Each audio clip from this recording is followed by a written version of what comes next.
Doctor Vishal Agarwal, orthopaedic surgeon, metro hospital and heart institute Noida में हूँ। आज मैं बात करूँगा आपसे उन पेशेंट्स की जो कि 60 साल से ऊपर के हैं और सभी घरों में हैं। कोरोना इन्फेक्शन और लॉकडाउन के चलते हम सब घर पे ही लॉक्ड हैं और अब धीरे-धीरे बाहर निकलने की कोशिश कर रहे हैं। चूँकि ये मरीज़ हाई रिस्क केस में आते हैं, कैटेगरी में आते हैं, तो उतनी फ्रीडम से ये बाहर घूमने के लिए नहीं जा सकते। ये क्या कर सकते हैं घर में, क्या प्रिकॉशन लिया जाए, इनके लिए क्या रिस्क है और कब इनको हॉस्पिटल विजिट करना चाहिए, मेनली आज इसी पे बात करेंगे। इसके लिए ये जानना ज़रूरी है इनकी प्रॉब्लम्स क्या-क्या हैं। चूँकि ओल्ड एज में विज़न कमज़ोर हो जाती है, रिफ्लेक्सेस धीरे हो जाते हैं, हम अगर गिरते हैं तो संभल नहीं पाते। इस उम्र में फिसलने के चांसेस काफ़ी होते हैं, चक्कर आने के चांसेस होते हैं। तो ऐसा क्या करें? पहली बात, इनका रूटीन बिगड़ चुका है जिसको हमें वापस रूटीन फॉलो करना चाहिए। ये बाहर नहीं जा रहे, दोस्तों यारों से नहीं मिल रहे, लाफ्टर गैंग में ज्वाइन नहीं कर पा रहे, खुशी का सोर्स खत्म हो गया, रोज टीवी पे न्यूज़ में देख के स्ट्रेस लेवल भी बढ़ रहा है। उसके लिए घर में एक रूटीन डिसिप्लिन फॉलो करना ज़रूरी है। एडिक्वेट स्लीप, 6 से 8 घंटे की नींद बहुत ज़रूरी है। उठने के बाद अपने घर में ही थोड़ा वॉक करें, चलें, एक्सरसाइज करें और डाइट का भी ध्यान रखें। तेल, घी, तला हुआ चीज़ ज़्यादा नहीं लेना चाहिए। बैठे बैठे जो वेट बढ़ रहा है, मसल्स कमज़ोर हो रही हैं, हड्डियाँ कमज़ोर हो रही हैं, उसके लिए एक्सरसाइजेज बहुत ज़रूरी हैं। एक्सरसाइजेज उतनी ही करें जितनी ये टॉलरेट कर पाए। एक्सरसाइजेज से मसल्स की टोन बनी रहेगी, वेट भी कंट्रोल में रहेगा और जॉइंट्स में जो तरल पदार्थ होता है वो निकलता रहेगा, जिससे कि जॉइंट पेन भी कंट्रोल में रहेगा। सबसे इम्पोर्टेंट बात कि ऐसा कुछ भी ना करें जिससे कि इमरजेंसी हो। इस उम्र में ज़रा सी चोट से फ्रैक्चर होने के चांसेस होते हैं और ये फ्रैक्चर्स ज़रा सी बाथरूम में स्लिप करने से भी हो जाते हैं, बेड से गिरने से भी हो जाते हैं। कुछ पेशेंट्स ऐसे हैं जिनको रात में ड्रीम्स आते हैं और पैर चलाते हैं या बेड से गिर सकते हैं। उनके लिए एडल्ट रेलिंग्स आती हैं, रेलिंग्स लगवाएं। पेशेंट्स को हिदायत है कि जब भी वो उठ के बैठते हैं तो थोड़ी देर कॉन्शियस लेवल अटेन करने के बाद, अलर्ट होने के बाद ही खड़े हों। एकाएक खड़े होकर चलने की कोशिश ना करें। जब वो अंधेरे में बिल्कुल भी ना जाएं, बेड स्विच लगवाएं ताकि तुरंत उठते ही वो लाइट ऑन कर सकें। अगर उनके चश्मे लगे हुए हैं तो चश्मे का पावर सही होना चाहिए, एक्स्ट्रा चश्मे उनके पास होने चाहिए।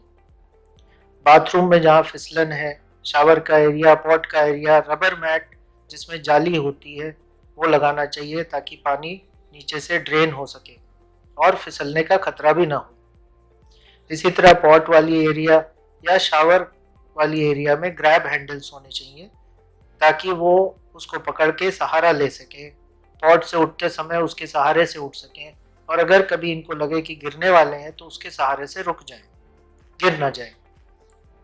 अगर ये सब करने के बावजूद भगवान न करे गिर जाते हैं, इमरजेंसी हो जाती है, तो हॉस्पिटल जाना ज़रूरी है, हॉस्पिटल आना चाहिए। उसमें कोई भी दूसरे सोचने की बात नहीं है, टोटली सेफ है। हमारे हॉस्पिटल में सारी प्रिकॉशंस ली जाती हैं। वो अपने बिना टेंशन के हॉस्पिटल जाएं और डॉक्टर को दिखाएं।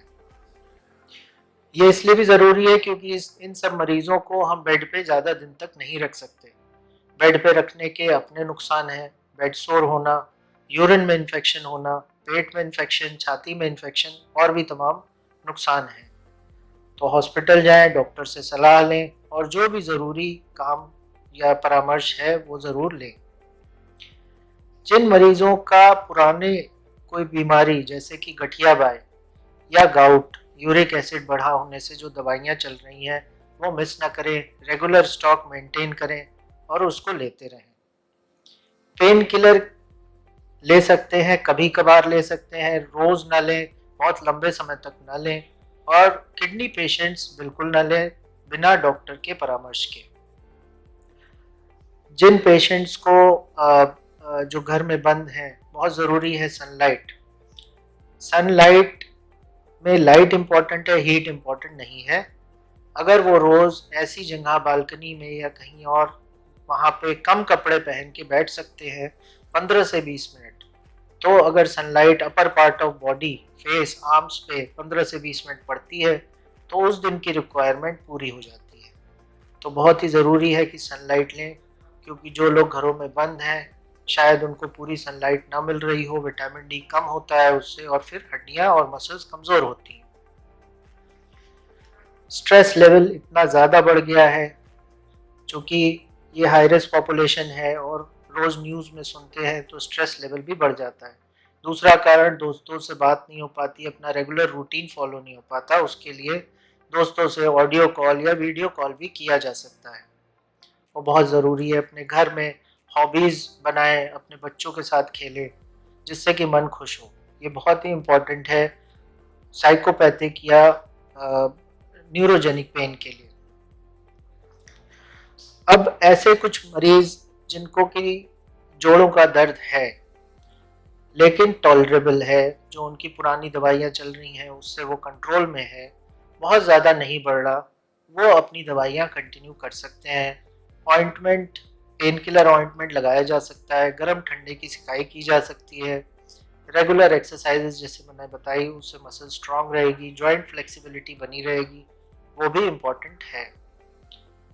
लेकिन अगर पेन अनकंट्रोल हो रहा है या पेन बढ़ता जा रहा है रेगुलर दवाई लेने के बावजूद, अगर उनको ऐसा लगता है कि रोज़मर्रा का काम भी नहीं कर पा रहे, तो डेफिनेटली हॉस्पिटल जाके बिना किसी टेंशन के डॉक्टर से मिलें। डॉक्टर अगर ऑपरेशन के लिए भी ऑपरेशन के लिए भी कहते हैं तो उसमें भी कोई टेंशन की बात नहीं है। हमारे हॉस्पिटल में सारी सुविधाएं, प्रिकॉशन सब कुछ लिया जा रहा है और ऑपरेशन शुरू हो चुके हैं। कोरोना से जॉइंट और हड्डी के ऑपरेशन का रिस्क कोई बढ़ता नहीं, ना पेशेंट को इन्फेक्शन हो सकता है। ये एक प्रूवन चीज़ है। में हमारा मोटो पहले भी था, life is movement, movement is life, जो कि आज भी है। अंत में मैं यही कहूँगा कि आज तक बहुत सारी बीमारियों को हमने पिछाड़ा है, इसको भी हम हराएंगे और इससे कोई भी टेंशन लेने की ज़रूरत नहीं है। Thank you.